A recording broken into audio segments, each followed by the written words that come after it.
মতামত শুনলাম এবং আপনাদের নানাবিধ সমস্যা এবং নানাবিধ মতামত আমাকে সমৃদ্ধ করেছে।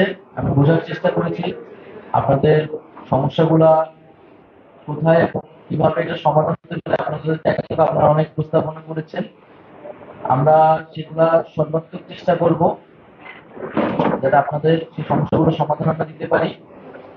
অডিটিং, বিজ্ঞাপন ও বিল প্রদানের সিস্টেমটাকে ডিজিটালাইজ করার প্রক্রিয়া চলছে। এবং আরেকটি বিষয় হচ্ছে যে আমাদের এই যে জুলাই অভ্যুত্থান যখন চলেছে তখন আমাদের সংবাদপত্রের একটা ভালো ভূমিকা ছিল আমি বলবো। কারণ এমন একটা সময়ে এসেছিল যে সারা দেশের মানুষই আবার সংবাদপত্রের উপর নির্ভরশীল হয়ে উঠেছিল। কারণ কিছুটা তথ্য পেলে পত্রিকাতেই পাওয়া যায়। এবং আমরা তো তখন দেখেছি যে ইলেকট্রনিক মিডিয়া একেবারেই কুক্ষি হতো। সেই সময় সংবাদপত্রই ছিল একমাত্র ভরসা। তো আমার ব্যক্তিগত অভিজ্ঞতা যদি বলি, যেদিন আমাকে গুম করা হয়, গুম করে ফেলে রাখা হয়, ফেলে রেখে যায়, আমি সেদিন কোনো রকমে একটা বাসায় 3 দিনে বাসায় মানে বাসার উদ্দেশ্যে আসি এবং বাসায় ওঠার আগে আমি কয়েকটা পত্রিকা কিনে দেশের পরিস্থিতিটা কি সিনারিটা সেটা বোঝার চেষ্টা করি। তো এরকম ছিল একটা পরিস্থিতি যে মানে আমরা আসলে মনে হচ্ছে যে একেবারে আগের যুগে ফিরে গেছি। পত্রিকা দিয়ে একমাত্র খবর।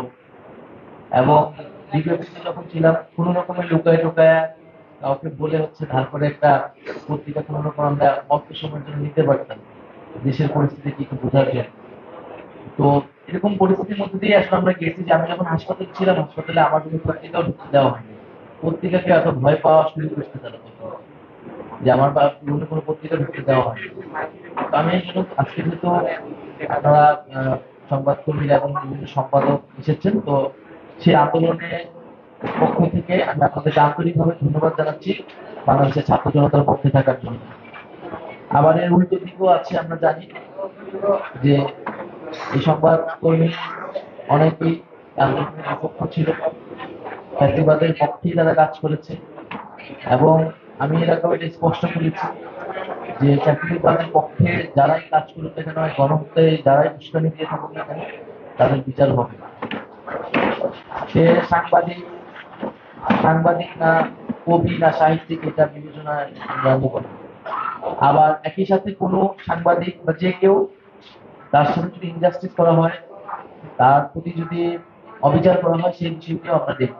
কাউকে যদি এমন মামলা দেওয়া হয় যে মামলা সে আসলে অভিযুক্ত হওয়ার কথা না, আমরা বলেছি সেই মামলাগুলো প্রত্যাহার করা হবে। যার যতটুকু অভিযোগ, সে অভিযোগের ভিত্তিতেই তার বিরুদ্ধে ব্যবস্থা নেওয়া হবে।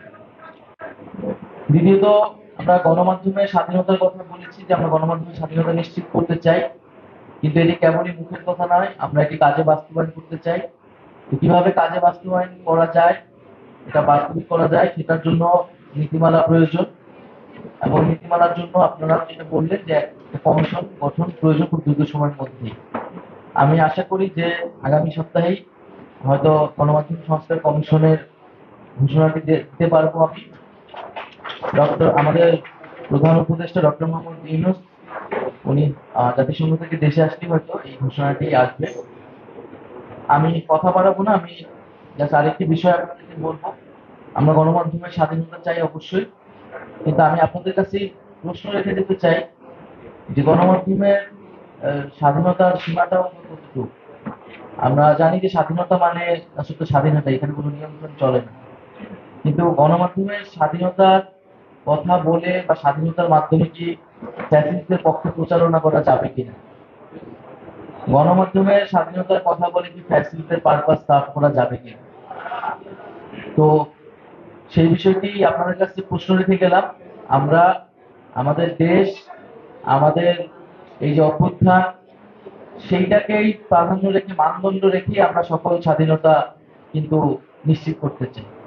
তো সবাইকে ধন্যবাদ জানাচ্ছি আবারও, আপনারা আজকে এসেছেন এবং আজকের মাধ্যমে মূলত আমাদের আলোচনার যাত্রাটা শুরু হলো।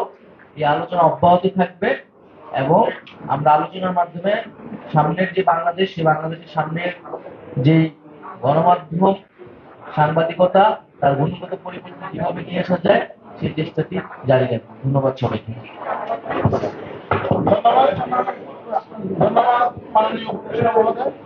আর আমাদের চলচ্চিত্র প্রকাশনালয় বিএনপি দাওয়াতে আহ্বানের সঙ্গে যারা আজকে উপস্থিত হয়েছেন সবাইকে আমাদের